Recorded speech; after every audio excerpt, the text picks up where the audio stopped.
Qədim Çin. Bu sözləri eşidəndə ağlınız nə gəlir? Yəqin ki, Böyük Çin səddi, imperatorlar, ipək. Amma bu sadəcə bir ölkənin hekayəsi deyil. Bu, bütün dünyanı formalaşdıran bir sivilizasiyanın hekayəsidir. Bəs, maraqlıdır, deyilmi? Necə oldu ki, coğrafi cəhətdən təcrid olunmuş, daimi müharibələrin getdiyi bir yerdə belə nəhəng bir imperiya yarandı? Gəlin bu sualın cavabını birlikdə tapaq.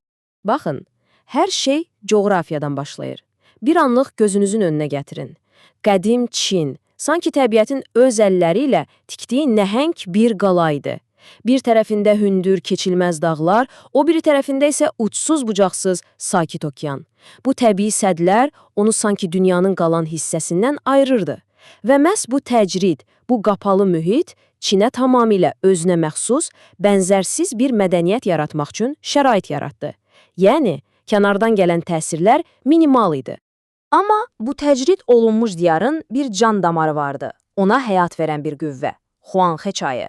Yəni, bizim bildiyimiz adıyla sarı çay. Və bu çayın çox maraqlı içili bir xarakteri var idi. Bir tərəfdən o həyat verirdi.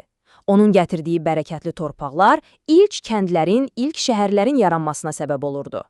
Amma eyni çay həm də Çinin bəlası kimi tanınırdı. Niyə? Çünki onun dağıdıcı daşqınları hər şeyi məhv edə bilərdi, minlərlə insanın həyatına son qoyurdu. Həm həyat, həm də ölüm mənbəyi. Təsəvvür edirsiniz?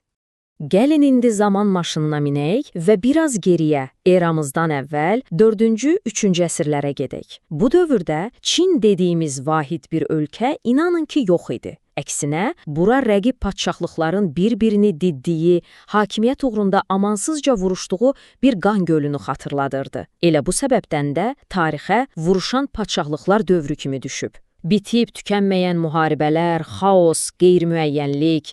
Amma bilirsiniz necədir? Tarix göstərir ki, ən böyük xaosun içindən çox vaxt ən böyük liderlər çıxır. Və bu qaranlığa, bu xaosa son qoyacaq şəxs də meydana çıxdı. Söhbət Sin padşahlığının hökmdarı Sin Shi Huangdidən gedir. O, adi bir padşah deyildi qətiyyən. O, parçalanmış Çinə baxıb vahid, qüdrətli bir imperiya xəyal edən bir vizyoner idi.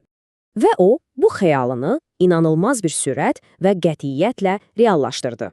Yaxşı, bəs o bunu necə bacardı? Gəlin addım-addım baxaq. Birincisi, eramızdan əvvəl 221-ci ilə qədər bütün rəqiblərini hərbi güclə məğlub etdi, hamısını diz çöktürdü. İkincisi, çox ağıllı bir addım atdı. Ticarəti və idarəetməni qaydaya salmaq üçün bütün ölkədə vahid pul, vahid şəki və ölçü sistemləri yaratdı. Artıq hər yerdə eyni qaydalar keçərli idi. Və üçüncüsü, imperiyanı 36 vilayətə böldü və hər birini birbaşa mərkəzə, yəni özünə tabe etdi, hakimiyyəti möhkəmləndirdi. Bax, beləcə Çinin ilk mərkəzləşmiş dövlətinin təməli qoyuldu. Ancaq bir problemi həll edəndə adətən yenisi ortaya çıxır, elə deyilmi? İmperiya birləşdi, amma indi daha böyük bir təhlükə vardı. Şimaldan gələn köçəri Hun tayfaları. Onların amansız hücumları yeni yaranmış imperiya üçün ciddi bir baş ağrısıydı. Sual buydu. Bu nəhəng ərazini bu baskınlardan necə qorumalı? Və cavab bəşər tarixində misli görünməmiş bir layihə oldu. Möhtəşəm bir divar. Bəli, Sin Shi Huangdi bu hücumların qarşısını almaq üçün sonradan bütün dünyanın tanıdığı Böyük Çin səddinin tikintisinə başladı. Amma bu sadəcə daşdan hörülmüş bir divar değildi. Heç də yox. Bu sanki insan əli ilə yaradılmış süni bir dağ silsiləsi idi. Təsəvvür edin, bəzi yerlərdə qalınlığı 10 metrə çatırdı. Yəni, divarın üstündə bir neçə araba rahatlıqla yan-yana gedə bilərdi. Bu divar təkcə bir müdafiə səddi değildi. O, həm də Sin imperiyasının, gücünün, iradəsinin sarsılmaz bir simvoluydu. Sin sülaləsinin o sərt, hətta deyərdim ki, amansız idarəçiliyi çox da uzun çəkmədi.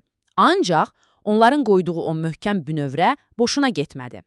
Bu bünövrə üzərində Çinin bəlkə də ən parlaq dövrlərindən biri yüksəldi. Xan sülaləsi. Bu dövrə imperiyanın qızıl dövrü desək, heç də yanılmarıq. Xan sülaləsi Sinlərin o sərt mərkəzləşmiş sistemini götürdü və onu daha da təkmilləşdirdi, daha da inkişaf etdirdi. Amma onların əsas işi təkcə imperiyanı idarə etmək olmadı.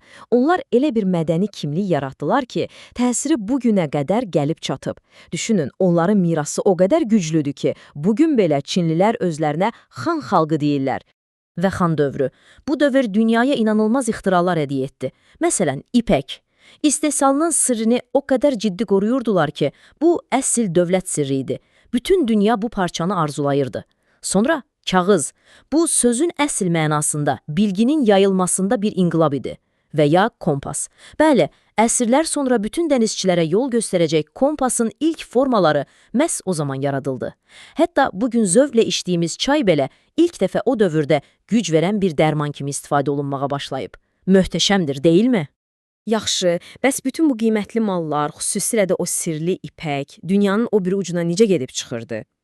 Əlbəttə ki, əfsanəvi ipək yolu ilə.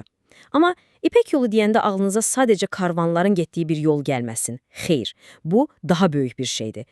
Bu yol təkcə malları deyil, həm də mədəniyyətləri, yeni ideyaları, hətta dinləri bir-birinə bağlayan nəhəng bir qlobal körpü idi. Görürsünüz, Xan sülaləsinin mirası sadəcə ixtiralar və ticarətlə bitmir. Onların mirası daha dərindir. Onlar elə güclü bir mədəni və siyasi kimlik yaratdılar ki, bayaq da dediyim kimi, bugün də Çin xalqı özünü xan adlandırır. Bax, bu, 1000 illər əvvəlki tarixin bugünə necə birbaşa təsir etdiyinin ən bariz nümunəsidir. Beləliklə, bütün bu danışdıqlarımızdan sonra gəlin bir anlıq dayanıb düşünək. Qədim Çinin bizə, yəni müasir dünyaya verdiyi bu qədər inanılmaz hədiyyə var. Kağız, kompas, ipək, mərkəzləşmiş dövlət anlayışı. Bəs sizin fikrinizcə bunlardan hansı biri müasir dünyamızı həqiqətən də ən çox dəyişib, ən çox formalaşdırıb? Bu sual üzərində düşünməyə dəyər.